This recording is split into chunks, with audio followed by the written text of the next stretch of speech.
We're back at Polk Nation. Jim Gazzolo, Heath Schroyer, all 5 sports are about to roll. What is going on here? It's crazy time, isn't it? Payton Harden's our guest. The weather's getting warmer. Weather's getting warmer. Baseball's rolling. I'm so excited to have Payton here. I mean, people are going to get an idea of what a class guy he's not a kid, but this man is, and what an ambassador for this baseball program and our university. I mean, he is just an unbelievable guy. Well, I've always said that baseball guys are the best, but you doubted me. baseball guys.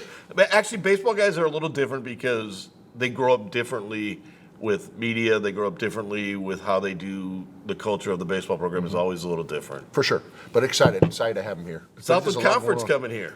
It's a busy time. Next week, the commissioner coming around the show. That's exactly right. How about that? What are you going to ask him about? I got plenty of questions for him. I'm not going to ask anything. I might not even show up. I mean, you're going to, Well, if that would make the show, probably. Who knows? That might be the best show ever, people would say. But I got to get into a lot of things going on here. It takes up your time. Yeah. But I want to ask you about this. There's a story out there that the NCAA, or that the Big Ten is now looking at adding 4 more from the West Coast. I think it's last I saw it was Cal, Stanford, Oregon, Washington. I think were the 4 that they were talking about. That gets me to the trickle-down effect to you guys. Are you hearing a busy summer with realignment, or is it just another one that it'll explode if it starts? I think the realignment conversations never stop. I think they continue to go on. I said this 6 months to a year ago. I think that, when these new TV deals get made again, there's going to be more movement again. We can't control that.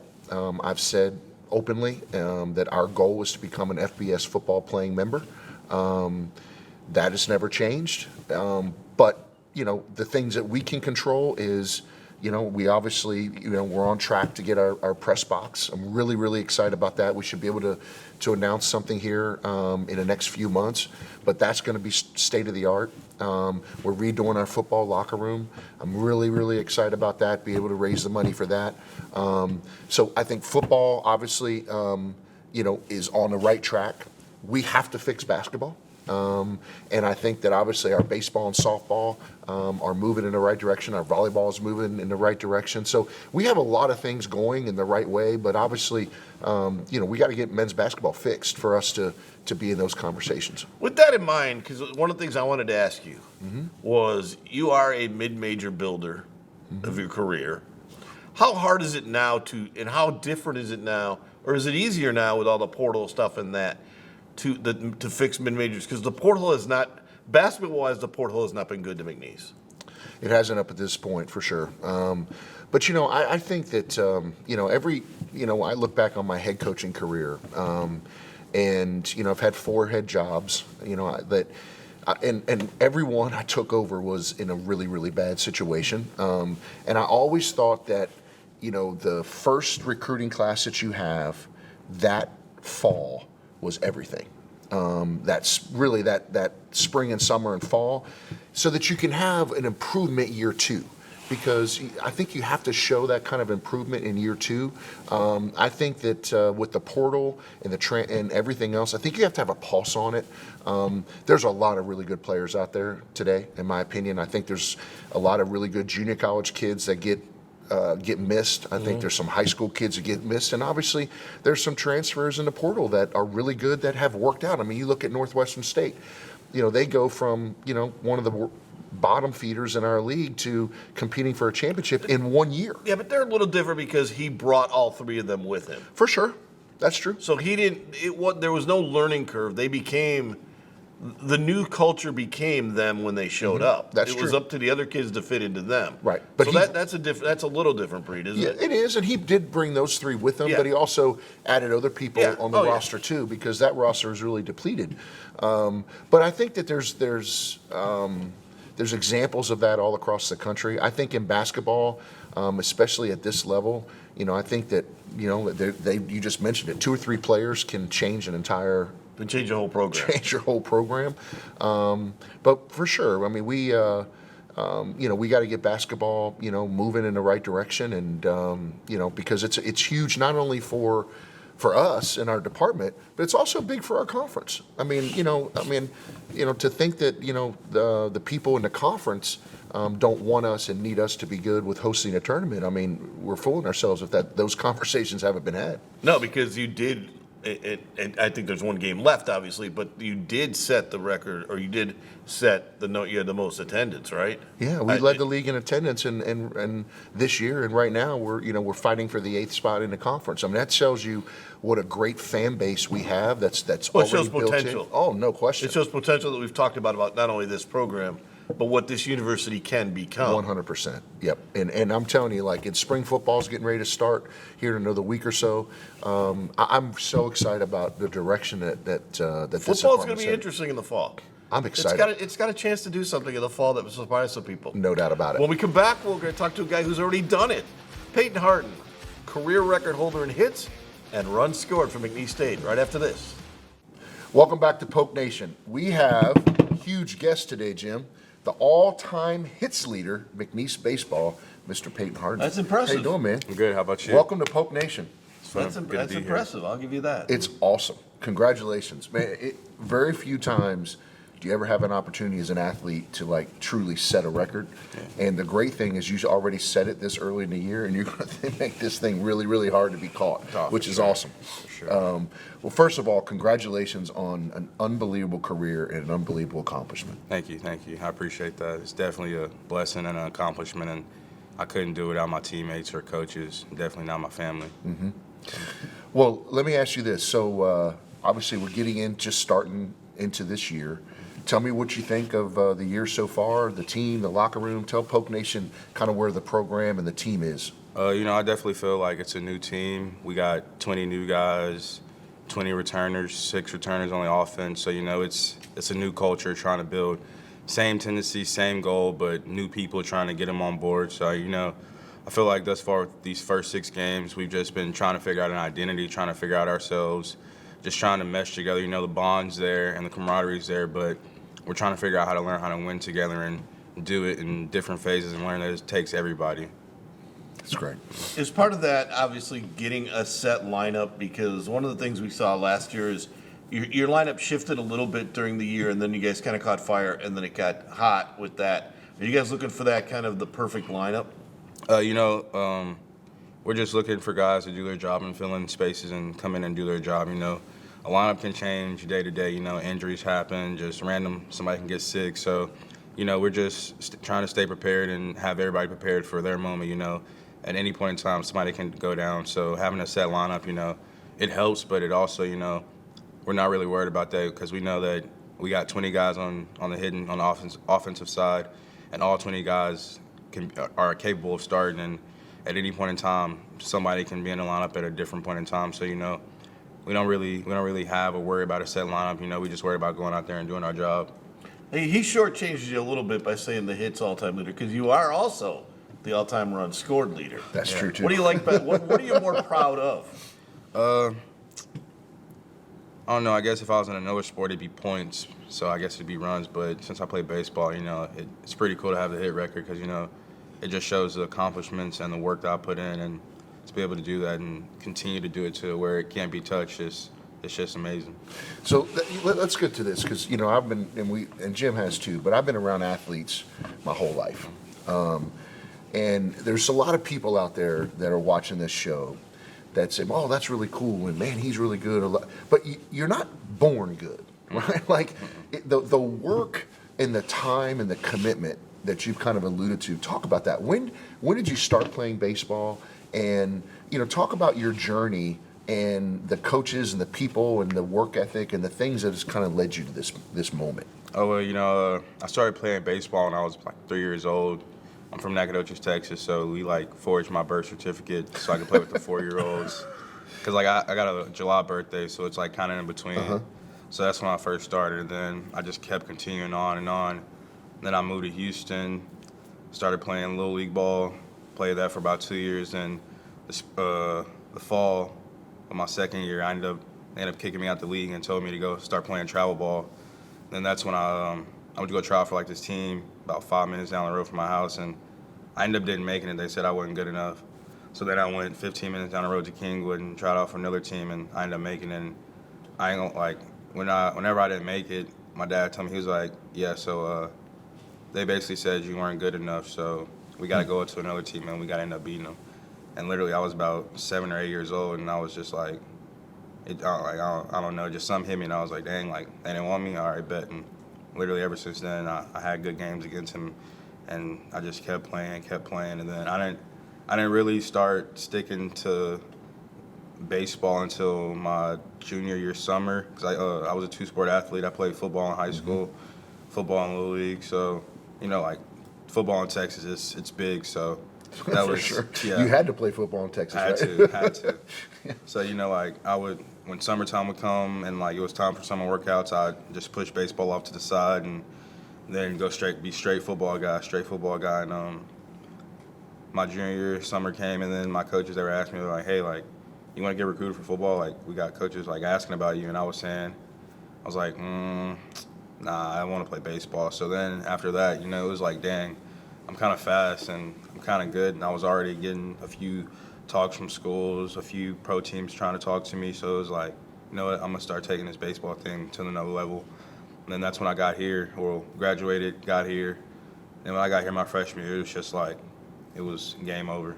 And the rest is history. Now, you said you came back this year. One of the reasons was to set history, to make history. But what was the process like, and how long was the summer knowing you were only 2 hits away?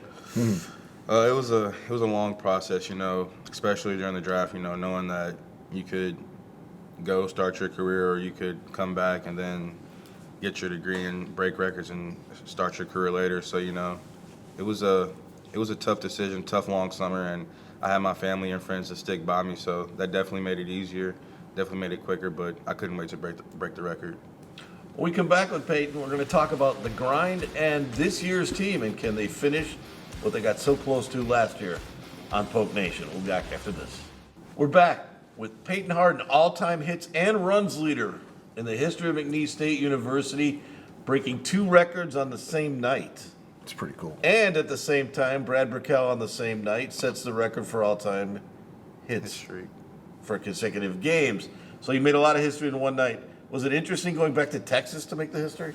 Definitely. It was very interesting. You know, Sam Houston was one of the first schools that I went on a visit and they talked to me, but I mean, obviously stuff wasn't where it needed to be, so I like it. It just didn't fall in place. So being able to go back to Sam Houston, being able to do it close in front of family, it was definitely special and definitely meant something different to me. Strange thing about you is, in today's world, you've been at McNeese your whole career. Yeah. That's not normal. Nah, What made you stay, and what do you like about the culture? You know, when I came in my freshman year, you know, before I even came, I told Coach Hill, I was like, I want to win championships, I want to get drafted, and I want to do something special. And I feel like every year we've just plateaued and just kept going and going and going and done better and better. And, you know, after my freshman year, you know, winning a title, it's like, yeah, I want more. And then COVID happened. But after COVID happened, it was like, you know, we still had the same guys and a group of seniors that were special and hadn't won last year. So it was like, you know, why go somewhere when you already started something, you know? I'm a big, firm believer, and, like, I don't like to quit on things, and I'm loyal to what I believe in. And it was just, I mean, what a time to be in Lake Charles, literally, like, literally won 3 championships in the 3.5, 4 years that I've been here, hoping to win a 4th. So, I mean, it's literally the best of both worlds, you know, coming in and doing what I did. Not a lot of people do it, so being able to do it and continue to do it and do more and make history, it's just, why not stay? Well, I'll tell you what, you know, your parents and your family, you know, kudos to them for the man that you've become. But you're going to have a great career. You're going to set, obviously, this record's going to, you know, be really, really hard to get caught, to be caught. Yeah. And you're going to have a great pro career too. You know, obviously you're going to get drafted, and you know, and you're going to have a great career. But at some point, you know, the game's going to be done, right? Yeah. You got a degree in communications. What do you see yourself doing when when the playing days are over? And obviously, we all hope it's going to be a long time from now, but you're going to have at least another half of your life to live. Where do you see yourself after that? I definitely probably see myself as a sports agent, probably a scout. just because, being around the game so long, it's going to be hard to leave the game. So as long as I can use my knowledge, what I know now to help kids and help make them money and as well as make myself money, I feel like a sports agent or even a scout, that'd probably be the best fit for me. And that's the agent in him because he said, me too. But For sure. You gotta make your own, For get sure. your own money. For sure. The championship last year in the regular season. Then you get to host the tournament, the championship series, which was unique in that. Yeah. And you came within literal inches of winning game 2. Does that drive you guys, or does it kind of set up, we know what we need to do to get to it? Is it more of a professional look than an emotional look? It's definitely, it puts a fire in us. Like I said, we're returning 6 guys on offense and a couple of pitchers back. So, our goal this year, the guys that felt the hurt, we're just trying to get everybody on board and, let them know that, understand that, this is ours to take. It's right here. We just got to take it. And, coming up short last year, it was a tough one, but, we lost to a good Southeastern team, and we had the opportunity to win, and we just couldn't cash in. So, coming back this year, we definitely look forward to correct all the little mistakes and pay attention to the little things and get everything done. So let me ask you this. So what's it going to take? I want to kind of on the heels of that. What has to happen with this team to be able to, like Jim said, to take the to win the tournament? Obviously, you want to win the regular season and but to get to another regional, what's the little things potentially that this team need to do that to get us there? It's just like the small things like locker room duty. Got to take care of that. Taking care of your study hall hours, taking care of your schoolwork, going to class. It's like the small things, not the baseball stuff, but the small things that we need to take care of. And we need to realize that it takes everybody. Being a mid-major, not being a Power 5, we don't have the access to all the high-priced things or whatever. So but we all have a dog mentality. We all know that if we come together, many is stronger than one. So just coming together, being one, and realizing that it takes everybody, I feel like that's what's going to lead us to the top. How exciting was that 2 out of 3 playoff?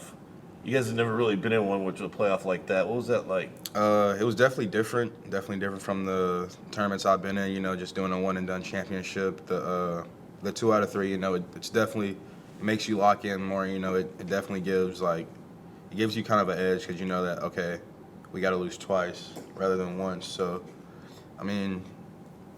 Sudden death. Which do you like better? I like sudden death. I like the one game just because after a long week in the tournament, just one last duke it out. But the 2 out of 3 was cool. But if I had to pick, I picked the one game. Well, you get that chance this year. So. Yeah. Payton Harden, thanks for joining us. The all-time hits and runs leader at McNeese awesome, State man. University history. Good luck the rest of the year. Thank you. Pleasure. We'll be back with Coach's final thoughts after this on Poke Nation. We're back. Coach, that's an impressive young man. It's great, and we talked a little bit about this off the air when Payton left, but, he's an unbelievable ambassador for our program. But when he comes in here and he's the one that talks about taking care of your study hall hours, taking care of the locker room duties, all the little things, that's a culture. And when you win, and there's no secret, okay, when winning programs, they take care of all the little things, and the players buy into it. They're player-led, and that's why I love what Coach Hill's done, and it's a prime example of why they're so successful. Well, that's a fifth-year senior buying into study hall after he's already graduated. No question. He doesn't need it. No question. And that's just setting the tone to the younger guys. Absolutely. And he talked about, hey, we got 20 new guys, and, getting them up to speed with how we do things in a locker room and all. That is, this program is player-led. And that's all good programs. All good programs are. And kudos to Coach Hill and the staff for McNeese Baseball, for the program that they have developed here. And I couldn't be more We're going to get you to excited. like baseball before it's over, Coach. I love baseball. I love baseball. I just wish it'd be quicker, but I love baseball. Hey, watching spring training baseball, they're about 30 minutes off the games with the new pitch clock. I think that's a big deal. It is a huge deal. Yeah. And I have found myself enjoying it more, and I know it's only a couple of days, but I like the fact that it's faster paced, it's crisper. College baseball has that. Next year, I believe you'll have to have a clock at your stadium. That's true. Yeah, they don't have it at all the stadiums yet. But as you see the new bases, and some of the other things, I don't think it's as much a pitch clock to me as it is guys stepping out and readjusting. Yeah. Get in the box and Yeah, let's go. All right. Going to talk basketball here for a minute. I want to ask you this question because of the tournament and that.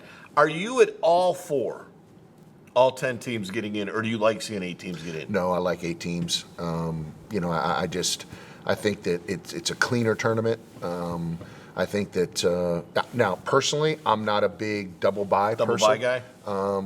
I had that when I was at Martin, and I just didn't see it work. But again, that's just I like the old school. It's there to protect the 1 and 2 seeds, For sure. and oftentimes it hurts them in the first round. I think so because you're not used to playing on that court. I like the old school 1-8, 2-7. So do I. But I like the 8 teams. I think that if you're 9th or 10th, you probably need to spend more time recruiting than getting on the road and fixing the program versus going and basically participating in a tournament. Well, the difference to me is when you're the number 1 seed, you're not opening up against the number 4 that's already got comfort in the arena. Mm-hmm. You're opening up against number 8. Agreed. That has as much comfort as you. So I think that's any chance that'll change. I've been a proponent of it, but it's been voted down. The coaches really wanted the double bye. And our commissioner, which is something that you can ask him next week, and I understand that too. I mean, if that's kind of what the coaches want, then I'm in favor of it. As a former coach, I would not be in favor of that because if I'm the 1 seed or the 2 seed, I'd rather play my first game against the 8 or the 7, so I get used to the floor. But again, it's what I mean, it's 50. Half in one, half a dozen in one, in any other. Yeah, it's a philosophy of, do you want to protect them? If you want to protect them all that much, then don't have a tournament at all. I mean, that's if you're really trying to protect the number 1 and 2 seeds. True. Any news on the weird WAC A-Sun Division I? I heard it got voted down. I heard that the NCAA came and basically said, no, we're not going to recognize you as an FBS league. That's what I heard. I don't know if that. I have not seen officially that. Yeah, yet. I haven't seen that written yet, but that's what I've heard. Not surprising. Again, I just think that it's really hard for those people, those 10 leagues to say we're going to slice the pie one more way and we're going to divide it up. I just don't. Not with the TV deals the way they are. I just have a hard time believing that they're going to do that. Now, could it end up in the Supreme Court and years from now? So, I mean, there's always that possibility, but I'm really interested to see what happens with the WAC and the A-Sun from a football. I mean, you talk about travel now. You're flying all over the place trying to find. Well, they are going to still remain 2. They're just going to play each other one time, really. Mm-hmm. Kind of like you in the Ohio. Are you in the Ohio Valley done, or? We are right now, but I'm a proponent of keeping that. To be honest with you, because right now scheduling is hard in football, and when we lost all those teams in the league, we're right now still scrambling to try to find a team in 24 and a couple games in 25, and it's hard. It is football. The thing I've learned is football scheduling is it is a time-consuming endeavor. Yeah, if the WAC and A-Sun are going to do that, the WAC especially, to me, are teams you could play down the road. I agree. So that's always – I would like to see you play more WAC. Hey, your baseball team just beat a WAC team 2 out of 3. Yeah, for sure. I would too. And I think that, for us, we need to be able to do that. Yeah. No, I'd like to see that. I'd love to see you play the old WAC. And Stephen F. will be back in your league pretty soon anyways. I want to thank you for joining us this week on Poke Nation. Be sure to join us next week with the commissioner, we hope. Also, watch Sound Off 60 on CBS Lake Charles at this time on Tuesdays and Thursdays. We'll see you next week on Poke Nation.